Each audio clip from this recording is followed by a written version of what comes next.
This is Hino's Sport, bringing you that heat and that fart. All right, y'all. We're going to get right into it, man. We got to talk about this, man. You know, people sit here and they sat here and they act like Canelo Alvarez was the face of boxing. What we learned is that he's not. This man's sales are doing this. It's dwindling. Let me say it again. It's going. It's dwindling, folks. 10,000 seats sold in your last fight in a super paid to lose, paid on steroids fight against Sergey Kovalev. Come on, this is the stuff that we're talking about, man. This is what brain full of mush and brainwashed dodo heads don't get. This is what we call classic dodism and troglodytism at its most Rudy Poo and plum brainism levels. There's dodo headness going on so many epic proportions and so many epic magnitudes because you have Cinnamon Alvarez fanboys. You know what I'm saying? These are cult-like followers. They are going to defend Canelo Alvarez every which way, in every which direction. The guy had to wait on a Masvidal versus a Diaz fight, a MMA fight. When have you ever seen Floyd Mayweather wait on an MMA fight? If Floyd Mayweather was cash cowing in boxing at this point, do you seriously think he would be sitting there and waiting? Dana White had to toe the line when it came to Floyd Mayweather. He had to make sure that he pushed everything to the side because he was like, damn, this guy again, man, he's going to single-handedly force me to either have to change the venue or change the time. It was Dana White and company that was moving the schedule. But with Canelo Alvarez, they don't move it. Matter of fact, Dana White looked at Canelo Alvarez like, are they fucking stupid? Do they not understand that more people are going to watch this fight than watch their fight? And what happened? Canelo Alvarez and Sergey Kovalev had to wait. Let me say it again. They had to wait. They had to pump the fucking brakes.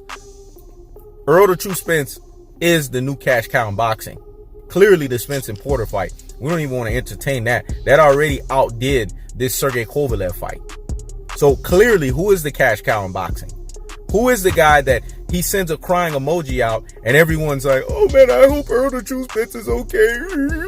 Or, oh man, I told you, man, Errol the True Spence. Because you know, when you're dealing with ultra fanboys, you got to talk like them. You know, Errol the True Spence, man, I hope he's okay. I hope everything is fine with him. If a guy has the mental capability and the mental aptitude for him to sit there and be sarcastic with you, which I already told you, sarcasm is a form of intelligence. Remember, you first heard it here from Hino's Sport, because I'm always giving you guys catchphrases out of the wazoo, catchphrases out of the ass. Let me say it again: catchphrases out of the wazoo and catchphrases out of the ass. Sorry I didn't go live earlier today, but I got some shit to do. You know what I'm saying? And when you're a man with confidence, purpose, and an abundance mindset, you're going to have shit to do. Had to fly in and take care of some other shit, but it is what it is. Now I'm giving you guys this video, so hear me and hear me well. Canelo Alvarez is not the fucking cash cow, man. That belongs to Errol the True Spence. And anyone that's sitting there paying attention to this stuff and really using what we call the true boxing eye test, ding ding, they could see the foolery for what it is. So when Hino's Sport comes in cold-hearted, unadulterated, cutthroat, truth-telling fashion, it is what it is. You see, I did the Mayweather video. Oh, you're still living in the past. No, I'm not. I'm trying to paint a picture for you guys to see. Only the deep thinkers out here in these boxing streets, the real G's, the super real G's, and the ultimate real G's out here in these boxing streets get it. They understand the deep three-dimensional thinking ability that Hino's Sport is always prescribing to and always keeping the standard bearing thereof of it. Let me say it again. Always prescribing to and always keeping the standard bearing, the standard bearer standard thereof of it. Because the truth of the fact of the matter is, folks need to understand that Canelo Alvarez is no fucking cash cow. He has never been a cash cow in boxing. Deontay Wilder could sit there and hold claim to the cash cowness. Errol the True Spence can hold claim to that. Not no fucking Cinnamon Alvarez. And if fight fans are being real with themselves, these are the two guys that move the thumb and move the needle when it comes to boxing. When Deontay Wilder's getting ready to fight, this is how you know when you're a cash cow. You're gonna have bedbug haters and trolls. I told you, where the truth is rendered, where the truth resides, bedbug haters and trolls come out. This is what happens with Deontay Bronze Bomber Wilder. This is what happens with Errol the True Spence. They come out, and they come out in leagues and in droves, folks. But people don't want to get this.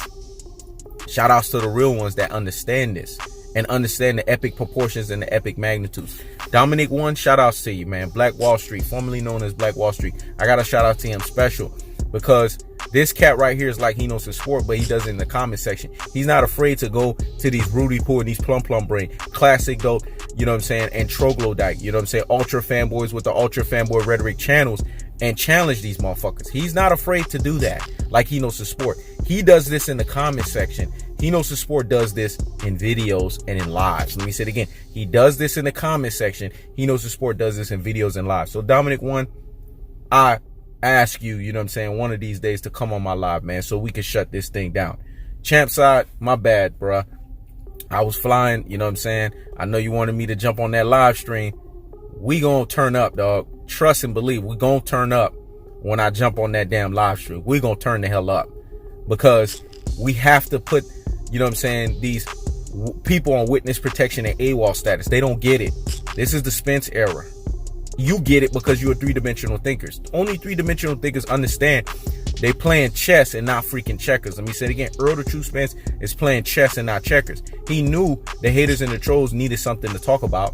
So why don't I just put a crying emoji out there so you can have people sitting here coming up with nonsensical conversations like the wait Billy Spence, I told you, or titty typers needing a triple D brawl. Let me say it again. Titty typers needing a triple D brawl to sit there and titty type all over the place and give you false narratives, giving you basically third-hand information, making it seem like, oh yeah, my sources. Everyone now is telling people my sources, but there's only a very few people like he knows the sport that actually has sources. Let me say it again.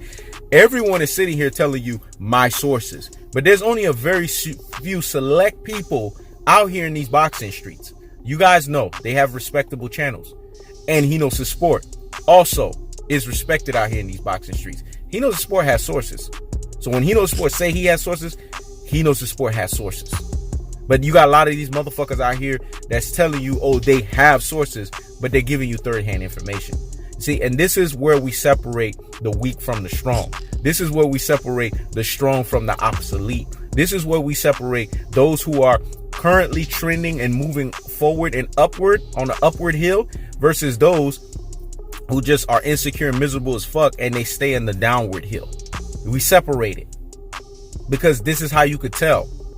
When you have people that are sitting here running from one channel to the next, that means they're not sure of themselves. Let me say it again.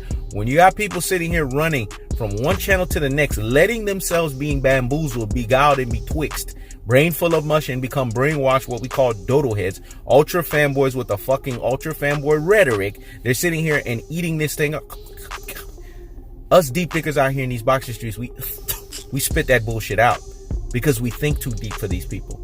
We don't got time to sit here and fall for the pandering narratives because that's what they are. They're pandering narratives. To sit here and say that Canelo Alvarez with dwindling sales is a cash cow, that tells me, and to call this man a king, oh my gosh. Clearly you ain't got no chick in your life. Clearly you ain't getting laid. Because what grown-ass man call another fucking grown-ass man a king? And put it in capital vernaculars. Now, there's a salute that you could give to brothers. There's a respect that you can give to brothers. But to sit there and to call this motherfucker a king like you bending over backwards and giving up your ass cheek, something don't seem right with that, man. Something seems glaring to me. You got to look at these Rudy Poor, these plum braids, these ultra fanboys with the ultra fanboy rhetoric, these classic dotes and these troglodytes in the comment section. They show themselves each and every single time with their bedbug and hater trollisms, man.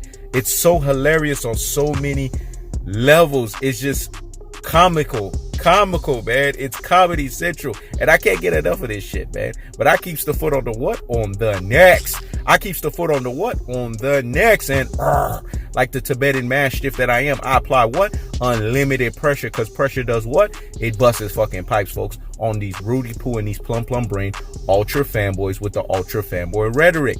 Canelo Alvarez, it's never been your era.